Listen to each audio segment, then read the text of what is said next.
বৃষ্টি উপেক্ষা করেই ভোরেই মানিকগঞ্জের কালীগঙ্গা নদীর পাড়ের তরা মৎস্যাড়তে জেলেরা হাজির মাছ নিয়ে।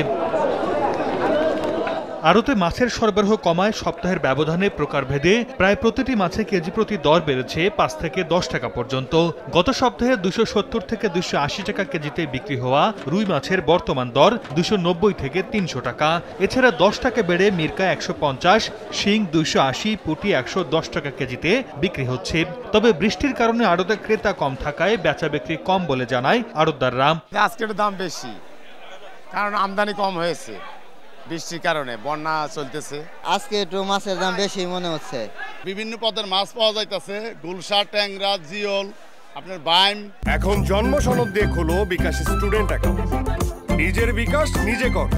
এদিকে খুচরা বিক্রেতারা বলছেন, বাড়তি দরে মাছ কিনে খুচরা বাজারে বিক্রি করতে হিমশিম খেতে হয় তাদের। বৃষ্টিতে পুরো আড়তে কাদা হওয়ায় বেচা বিক্রিতে ভোগান্তি বেড়েছে বলে জানায় আড়ত কমিটি।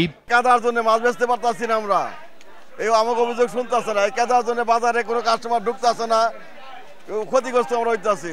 তরা মৎস্য আড়তে প্রতিদিন কোটি টাকার মাছ বেচা কেনা হয়। সময় সংবাদ, মানিকগঞ্জ।